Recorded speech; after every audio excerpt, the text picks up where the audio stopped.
To make your tiles, you want to go ahead and roll out a slab of clay using your 2 rulers. You're going to use a template.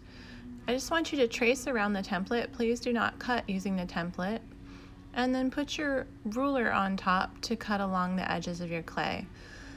Please cut out both of your tiles at the same time. That way when we flip them over, we can flip them over at the same time. Alright, so to flip your tiles, you want to go ahead and place a bat underneath your canvas. Carefully slide that under. And then you want to place another bat on top and then flip them over. Carefully peel your canvas away. Put your name and period on the bottom of your tiles right now while they're upside down. Afterwards, put a piece of plastic on top and then flip them again. And then you should have your smooth side facing up. You may use the rulers to square up your tiles, and if you rock them inward, you can also make sure that your tiles do not have any sharp edges. Your tiles will be graded on making sure that they are flat. First and last name and period are on the bottom. They are square. They are even thickness. You have no sharp edges, and you have a smooth top surface.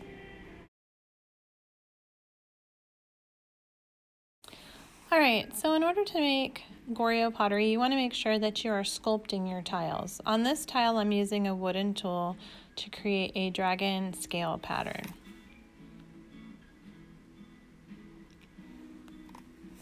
The next thing you want to do is make sure that you cover your Goryeo pottery with a celadon color. I'm using the celadon slip here. Make sure that you add at least 2 coats, and you want to make sure that you blow dry the coats of slip in between. After you're done adding the slip, make sure that you're adding slip to wet tiles. You're going to let your tiles dry.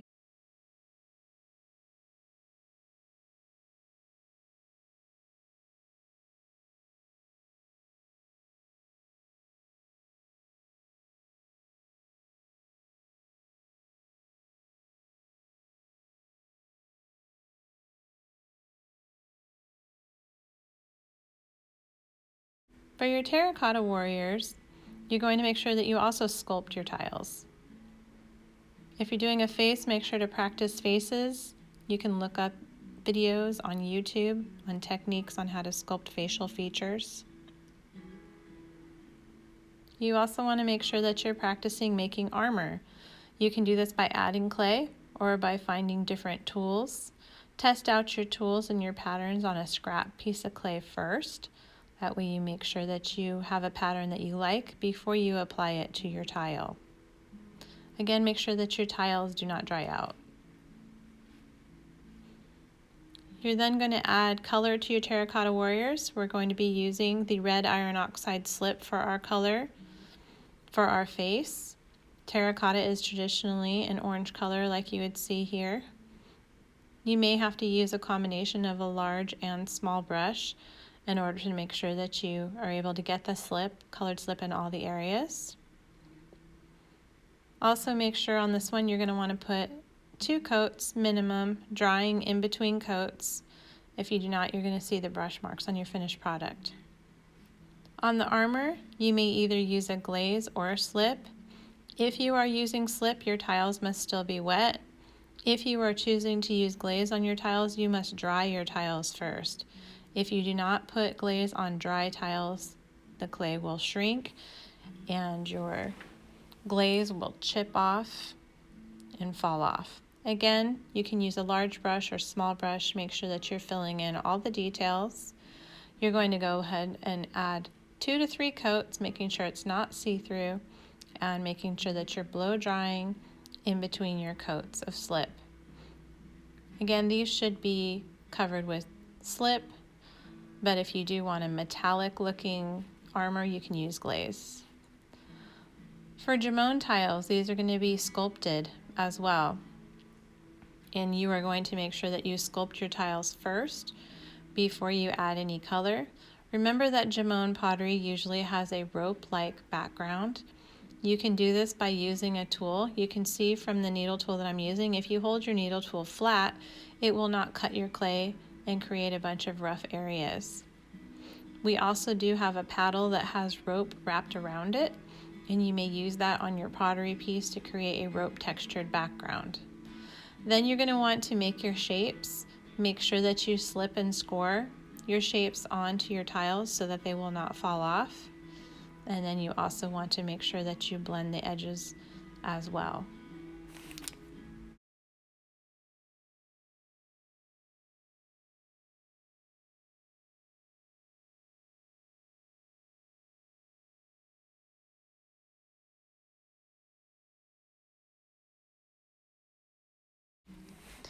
For your Jomon pottery pieces, you're going to want to make sure that you also paint these with slip. Make sure to use the natural colors of slip that you would find on Jomon pottery. You can use your red iron oxide, your black iron oxide, rutile. You could also experiment with overlapping some of these different slips or also doing a wash. You are not going to put glaze over your Jomon pottery. The Jomon pottery was not shiny, not glazed. It was always found in its natural form. So again, make sure that you experiment with the different colors. That way you have a color on your pottery when you're done that you like. Also make sure that you put a minimum of 2 to 3 coats, blow drying in between, otherwise you're going to see a lot of brush strokes on your pottery and you won't have a nice solid color.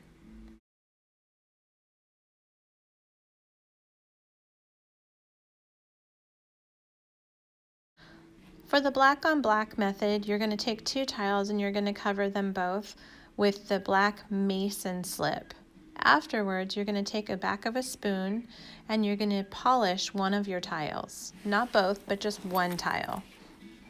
After you've polished the one tile, then what you're going to do is go ahead and take a pencil and you're going to go ahead and draw your designs on both tiles. Make sure that you're using the pencil lightly. You do not want to carve away your slip with the pencil, and you do not want to cause deep indentations in the clay.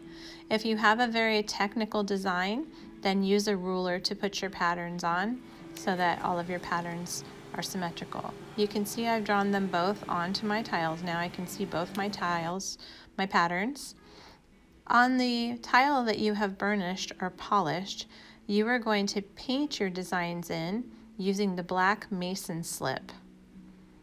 And go ahead and you'll see that the areas where the slip is will be matte, and then the other areas of the tiles will remain shiny.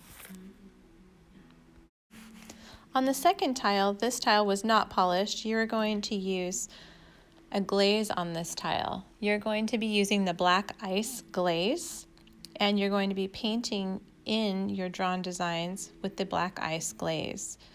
Again, for both the slip and the glaze, make sure that you do a minimum of 3 coats. For the slip, you may only need 2 coats, but for the glaze, definitely make sure that you have 3 coats.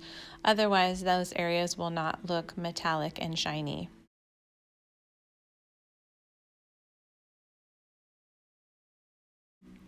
So for your American Indian cultures, also your Greek culture and Egyptian, you're going to be applying slips to one of your tiles. So one tile you want to completely cover with slip. You can either cover that tile with a single color of slip, or you may use multiple colors that you are thinking about using on your pottery project. Kind of depends on the colors that you would like to use on your project as to how many colors you'll put on this test tile. Be sure to put 2 or more coats, blow drying in between coats. And you're just going to make sure that you can't see the color of the clay through the slip. After the slip has dried, you're going to use a pencil and you're going to go ahead and draw your designs on both tiles. You're going to draw your design on the tile that you've put slip on, and then you're also going to draw your design on the other tile which has no slip on it. If you have a technical or geometric pattern, be sure to use a ruler so that your patterns are evenly measured out and drawn straight.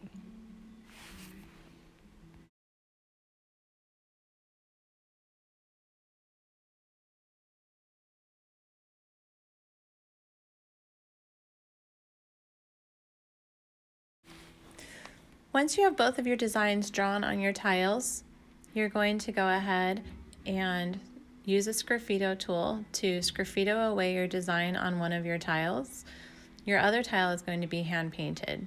If you have very technical designs, geometric shapes, and straight lines, be sure to use a ruler as you're doing the Sgraffito. You can brush away any little bits of stain and clay with a clean, dry brush. You're going to use the tip of the tool to outline the shapes that you would like to carve away, and then you will use the side of the tool to clear away any large flat areas. Remember, if you are using white clay, any areas that you scratch away will be white. You do not need to use white slip or white glaze. And most of these are going to be left in their natural state. They will not be shiny. If you do desire to have a shiny pot, then you will have to put clear glaze over these after your tiles have dried. For your second tile, you are going to leave that one plain. You are not going to cover the whole thing with slip. This is a red clay, that's why it looks red. I drew on my design with a dull pencil, and then I'm painting in my design with slip. Make sure that you paint 2 or more coats so your slip is not see-through. Go ahead and use the colors that you would like to use on your pot so you can see how they're going to come out. If you end up painting over an area that you're not happy with, you can take one of the Sgraffito tools and you can scratch away any mistakes that you have made. For this style of pottery and tiles, we're going to use a transfer method. This also works if you are not very good at drawing and you feel more comfortable tracing your drawn design or one that you have found. Go ahead and cut a piece of plastic and tape it down over your design, and then you're going to use a Sharpie to trace your design on the plastic. When you're done, you'll go ahead and remove the plastic and you'll use this for your design to transfer onto your tile or onto your pottery pieces. In order to transfer it, you'll need to spray your tile with a little bit of water, spread the water over your tile, and then gently place the plastic on top, and the water will make it stick. You're going to go ahead and use a dull pencil or a dull wood tool to trace your designs, and it's going to lightly press your design into the clay. Because you're using the plastic, it'll be smooth. These are your underglazes that you'll be using for these designs. Make sure to only put a very small amount into your trays, enough that you can use in one class. You're going to go ahead and apply these underglazes to your tiles. They're best applied when your tiles are dry. Make sure that you apply anywhere between 1 and 3 coats. This is similar to a watercolor. If it has a lot of water in it, it's going to be very see-through. If you add 2 or 3 coats, it's not going to be as see-through on your tiles. And like I said, it paints a little bit better onto the dry clay. So make sure that you dry your clay with a blow dryer, or you can leave it in the wet room outside of the bag and make sure that it dries. If you have extra underglaze, make sure that you store them in a Ziploc bag so that you can use it. Now, after you're done glazing and your glaze is dry and your tiles are dry, you may use the Sgraffito tools to clean up your patterns. If you're not very good at painting or you went out of the lines a little bit, you can use a Sgraffito tool to go ahead and clean up your design.